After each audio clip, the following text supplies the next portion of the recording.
Artis peran Angelica Simperler dan suaminya, Rico Hidros Daeng, mengaku tengah berseteru dengan pihak developer terkemuka di Indonesia. Angelica dan Rico berusaha mendapatkan kembali tanah warisan keluarga senilai 1,3 triliun yang diserobot oleh pihak pengembang raksasa. Angelica dan Rico mengaku sudah mengikuti prosedur hukum seperti melayangkan somasi kepada pihak pengembang melalui kuasa hukum mereka, namun tak mendapatkan respon sama sekali. Didampingi kuasa hukum mereka, kemarin sore Angelica dan Rico Hidros menggelar konferensi pers terkait perseteruan mereka dengan mafia tanah yang diduga beroperasi di bawah nama besar pengembang properti bergengsi. Di sini ada tindakan sewenang-wenang yang diduga dari PT Abadi Citra Mandiri. Jadi ini tanah milik keluarga juga yang sudah lama dari tahun 75 yang haknya dirampas. Jadi haknya yang dirampas dan kita sudah melakukan berbagai macam cara sudah kita lakukan berbagai macam upaya dan sampai sekarang itu tidak ada itikat baik ya. Sampai hari ini juga kami selaku kuasa hukum juga masih menggali informasi dan sudah melakukan berbagai upaya ya. Kami juga telah mengirimkan surat somasi yang kami kirimkan 3 kali juga. Jadi total ada 6 surat yang kami kirimkan kepada pihak-pihak yang sekarang menguasai tanah daripada ahli waris. Kalau juga sekarang? Di 1,3. Kalau hitungan sekarang 1,3. Menurut hitungan sekarang ya. 1,3 T. Ya, 5 tahun lebih Angelica dan Rico berjuang merebut kembali tanah warisan keluarga Rico yang berada di kawasan Kelapa Gading, Jakarta Utara itu. Rico memegang bukti kuat bahwa dirinya adalah salah satu ahli waris atas 17 sertifikat tanah seluas 9 hektar di kawasan elit Kelapa Gading. Tanah yang dipecah menjadi 17 sertifikat itu sudah dimiliki keluarga Rico sejak tahun 1975 silam. Namun sejak tahun 2011, di atas tanah seluas 9 hektar itu, pihak pengembang properti membangun apartemen dan ruko. Benarkah pihak pengembang juga memiliki sertifikat tanah itu, sehingga terjadi sertifikat hak milik atau SHM ganda? Di sini juga turut hadir juga para ahli waris, salah satunya ada Bapak Haji Encun yang merupakan pemilik tanah asli ya, dari tahun 1975. Penyelesaian masalahnya udah 49 tahun hingga sekarang ini tidak ada kompromi atau istilahnya bertukar pikiran maupun dari pemilik. Saya pun tidak kenal siapa itu.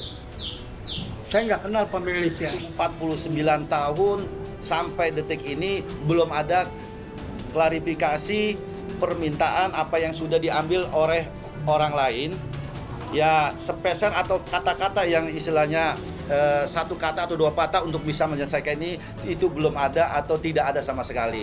Sebenarnya ada banyak sertifikat di sini, tetapi yang sudah kami klarifikasi selaku pengurus itu ada sekitar 17 SHM dengan luasan 9,3 hektar. Jadi mohon kiranya pihak-pihak terkait yang berkaitan dengan permasalahan ini, ya terutama yang menguasai fisik lahan saat ini, segera menghubungi pengacara kami. Informasi yang kami dapatkan dari para ahli waris ini, mereka tidak pernah mengalihkan, mereka juga tidak pernah menjual, mereka juga tidak pernah menandatangani dokumen-dokumen seperti perjanjian pengikatan jual beli, PPJB, ataupun akte jual beli. Jadi sampai sekarang mereka juga bingung kenapa sejak tahun 2011 tiba-tiba tanah mereka dibangun oleh pihak-pihak lain dan sampai sekarang juga masih berdiri bangunan, baik itu apartemen, perumahan, ruko, dan lain sebagainya. 5 tahun berjuang, Angelica dan Rico nyaris frustasi menghadapi pihak pengembang raksasa yang diduga di-backing aparat terkait. Itu sebabnya Angelica dan Rico terpaksa menempuh cara yang pernah dilakukan artis Nirina Zubir dan Ivanka Suwandi dengan memviralkan kasus mafia tanah ke media sosial dan hiburan agar mendapatkan dukungan dari para penegak keadilan, masyarakat, dan netizen. Jika ingin mencari keadilan dan merebut haknya kembali, mengapa Angelica dan Rico tidak melaporkan pihak pengembang ke pihak berwajib? Karena kami takut kita minta nominal sekian tapi hitungan NJOP nanti salah dan lain sebagainya ya. Jadi kami pada intinya meminta itikat baik dari pihak-pihak yang sekarang menguasai itu saja. Jadi kita tidak bisa menyebut nominal. Karena sebenarnya silsilah itu udah sangat jauh banget, udah turun-temurun banget, dan aku sendiri pun masih ada silsilah dari Pak Haji Injur.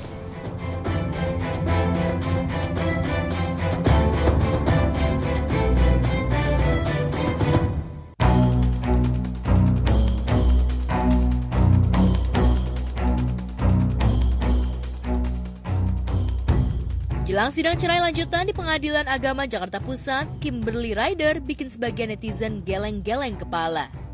Tak lama setelah mengeluh anaknya harus naik angkot ke sekolah karena mobil pribadi digelapkan oleh suaminya, Edward Akbar, Kimberly justru pamer handphone baru senilai puluhan juta. Di akun Instagramnya, artis berdarah Inggris ini mengunggah video yang memperlihatkan dirinya baru membeli sebuah handphone seri terbaru yang perlu diprotek oleh anti gores. Unggahan Kimberly itu pun mengundang reaksi keras netizen, antara sebelumnya Kimberly mengeluh hanya dinafkahi Edward 2 juta rupiah per bulan. Maaf ya kak, baru hati-hati banget ini mah. Sama ini buat belakangnya. Sama buat belakangnya? lensnya. Oh iya, belum dipasang juga untuk Iya, lens kameranya ya? lens kamera. Nah kita juga ada Biar ini. aman. Oh, nah untuk casingnya kita juga udah ada nih. Itu bukan aku yang beli, itu bukan aku yang beli sih iPhone-nya, itu kado sebenarnya dari sahabat aku. Iya, aku alhamdulillah juga baru selesai syuting buat mini series. Jadi alhamdulillah ada pemasukan juga gitu loh. Jadi dari dulu juga nafkah itu juga udah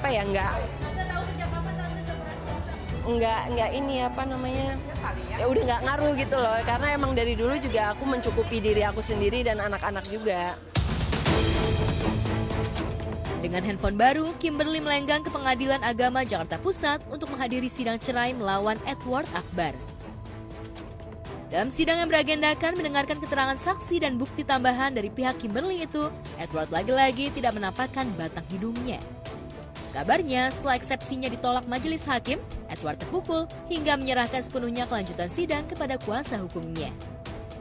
Hari ini alhamdulillah eksepsinya Edward ditolak, jadi kita langsung lanjut ke pokok perkara, langsung ke Pembuktian surat dan saksi. pembuktian dan Surat dan saksi. saksi juga, ya. Semuanya sudah diutarakan dari sisi saya, saksi-saksi saya sudah ke depan semua, udah ngomong semua, bukti sudah dikasih semua, tinggal minggu depan itu bagian dari Bukti tergugat. surat, ya.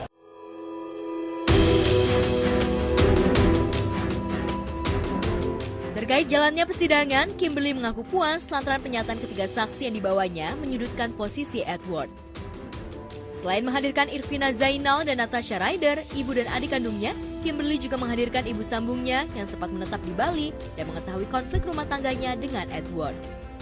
Maju satu-satu sebagai saksi karena ada 3, jadi Jadi lama. Kalau Wah, dari wah, Natasha ini, dia di saat aku ada KDRT yang tahun 2021 iya, itu 2021 aku di situ sebagai saksi, jadi aku cerita soal itu. dia yang datang ke rumah untuk membantu aku, Ya, untuk membawa aku ke kantor polisi Polsek Pondok Aren. Irvina Zainal yang sebelumnya berjanji akan membongkar kedok Edward akhirnya membuktikan ucapannya. Di depan majelis hakim, mantan model laris di era 80-an itu menyebut Edward mengungkapkan fakta baru terkait sisi kelam Edward yang belum diketahui publik.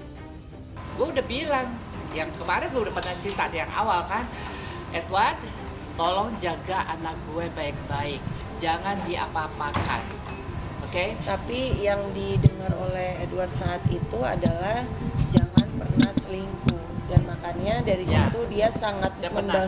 membanggakan dirinya, dia tidak pernah selingkuh. Taunya setelah menikah ada sesuatu kejelekan dari dia. Saksi ketiga itu menjelaskan tentang yang terakhir di rumahku yang di Bali itu, yang soal penyekapan segala macam itu seperti apa, ya itu.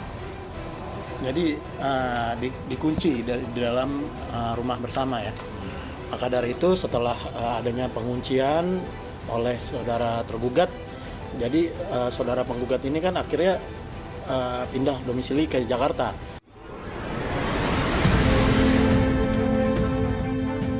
Selain penyekapan dan KDRT, Edward yang dituding tidak menafkahi istri dan anak-anaknya secara layak, juga sering menjual aset milik Kimberly pribadi seperti mobil dan perhiasan. Tapi mengapa Kimberly hanya melaporkan Edward atas dugaan penggelapan mobil? Itu benar-benar parah. Itu benar parah banget tentang dia. Dok, lo cari duit buat cucu gue, jangan anak gue. Lo udah cukup anak gue ngehidupin cucu gue. Sekarang lo dong gantian. Jangan cuma 1.500.000 ngaji, tapi udah. Berarti 1.500.000 itu buat setahun apa seumur hidup. 1.500.000 itu tidak mencukupi loh, Dok. Ya sekarang alhamdulillah anak cucu gue ke les. Tahun depan udah mulai sekolah. Lalu pikir aja harga sekolah berapa tuh.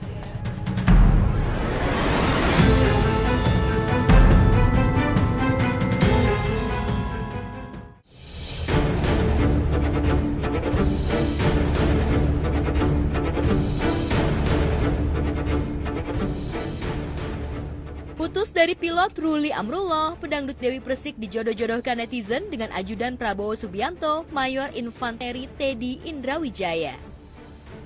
Perjodohan itu bermula usai DP memposting fotonya bersama Mayor Teddy usai menghadiri HUT TNI yang ke-79 di Cilodong, Depok. Keduanya dianggap serasi dan memiliki kemiripan wajah. Namun bagaimana komentar DP dan Mayor Teddy terkait perjodohan mereka yang digaungkan netizen di media sosial? Mengingat DP kembali menjomblo, netizen seolah gerah hingga ikut memilihkan calon suami untuk pelantun lagu Mimpi Manis itu. Terlebih Mayor Teddy juga berstatus duda, sehingga dianggap cocok dengan DP yang berstatus janda. Perbedaan usia di mana Mayor Teddy lebih muda 4 tahun dari DP tak menjadi soal bagi netizen karena menganggap DP bisa mengimbangi jiwa muda Mayor Teddy. Aku apa kata Allah aja lah. Soalnya kalau aku milik semua orang gitu. Jadi kalau misalkan cowok yang mau deketin saya harus bisa mengerti keadaan saya, dunia saya, bisa memaklumi itu semua. Soalnya susah kan, ya kan, gitu kan, yang bisa menerima keadaan saya.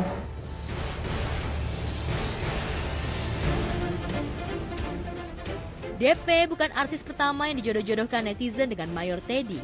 Sebelumnya ada Fujian dan Celine Evangelista. Padahal saat itu, Mayor Teddy masih menjalin cinta dengan kekasih barunya, Bitari Aisyah. Namun kabarnya hubungan Mayor Teddy dengan Bitari Aisyah jalan di tempat sehingga netizen gencar menjodohkan perwira muda TNI itu dengan sejumlah selebriti.